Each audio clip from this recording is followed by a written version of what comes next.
a corazón abierto porque el gobierno de los Estados Unidos prohíbe a las compañías norteamericanas NewMed, AGA y Boston Scientific vender a Cuba los dispositivos Amplatzer y Embolization Coil para el cateterismo pediátrico que sustituye la cirugía. Podría citar otros 12 casos en edades entre 5 meses y 13 años, todos atendidos con similar proceder en el último año y medio, de ellos 2 posteriores al pasado 20 de enero. Los niños cubanos que padecen de leucemia linfoblástica y rechazan los medicamentos habituales no pueden ser tratados con el producto norteamericano Elspar, creado precisamente para casos de intolerancia. Como consecuencia, su expectativa de vida se reduce y aumentan sus sufrimientos. El gobierno norteamericano prohíbe a la compañía Merck & Company suministrarlo a Cuba. No se ha podido adquirir un equipo analizador de genes imprescindible para el estudio del origen del cáncer de mama, de colon y de próstata que produce Applied Biosystem, compañía norteamericana. Lactalis USA, suministrador de lácteos, fue multada con $20,000 por el gobierno norteamericano. Desde la elección del presidente Obama, no ha habido cambio alguno en la aplicación del bloqueo económico, comercial y financiero contra Cuba. Permanece intacto. Continúa siendo una política absurda que provoca carencias y sufrimientos. Es una violación masiva, flagrante y sistemática de los derechos humanos. En la Convención de Ginebra de 1948 aparece tipificado como un acto de genocidio. Es éticamente inaceptable. El bloqueo es un acto soberbio e inculto. Recientemente, el gobierno norteamericano impidió que la Orquesta Filarmónica de Nueva York se presentara en Cuba. Los artistas cubanos no pueden recibir remuneración por sus presentaciones ante el público norteamericano.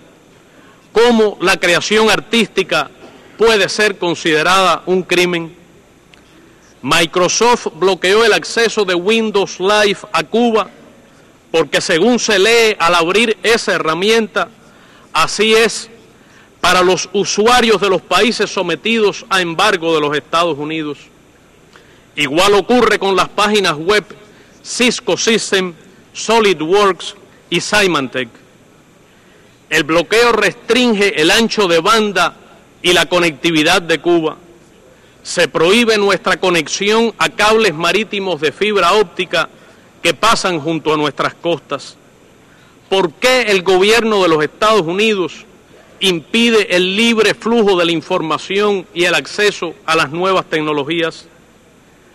Pero estas prohibiciones inhumanas e impropias de esta época se aplican no solo a Cuba, sino también a los países que ustedes representan.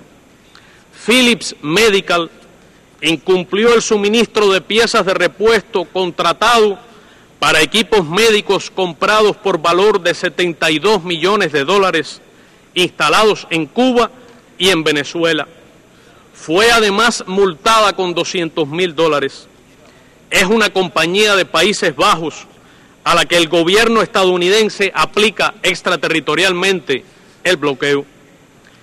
Hitachi declara que no puede vender a Cuba un microscopio de transmisión electrónica indispensable en estudios de anatomía patológica. Y Toshiba refiere lo mismo acerca de una cámara gamma, equipos de resonancia magnética y de ultrasonido de alta precisión. Estas son compañías japonesas a las que Estados Unidos aplica también el bloqueo. Ascension Flavors, del sector alimentario, el gobierno norteamericano le prohibió exportar a Cuba, aunque es una subsidiaria registrada y radicada en Canadá. Siemens, compañía alemana, rehusó vendernos un transformador de 125 megavatios, según dijo, debido a su obligación de seguir algunas reglas de los Estados Unidos. Una filial suya, radicada en Dinamarca, no pudo suministrar equipamiento para una fábrica de cemento en Cuba bajo prohibición norteamericana. Al Australian New Zealand Bank Group, con sede en Australia, se le aplicó una multa millonaria por realizar operaciones con Cuba.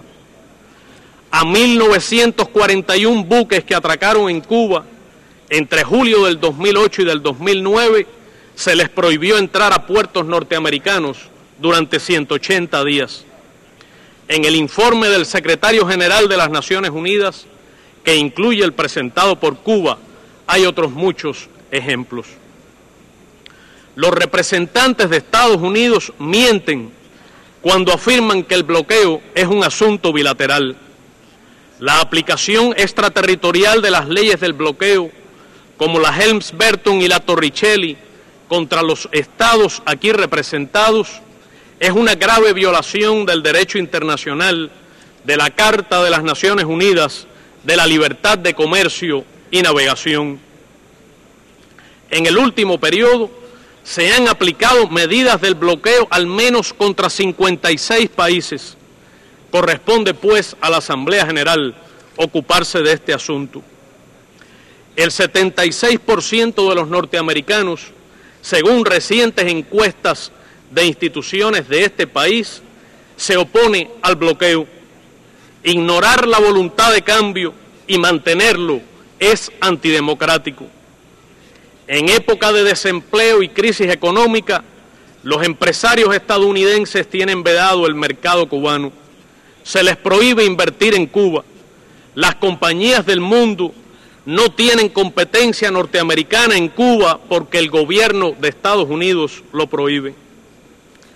¿Qué tendría de malo que los norteamericanos puedan acceder a los productos cubanos?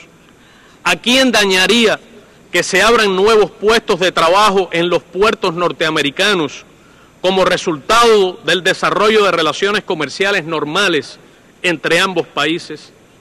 ¿Por qué los norteamericanos no pueden acceder a medicamentos cubanos de última generación para el cáncer o la diabetes y a tecnologías para producirlos solo disponibles en Cuba?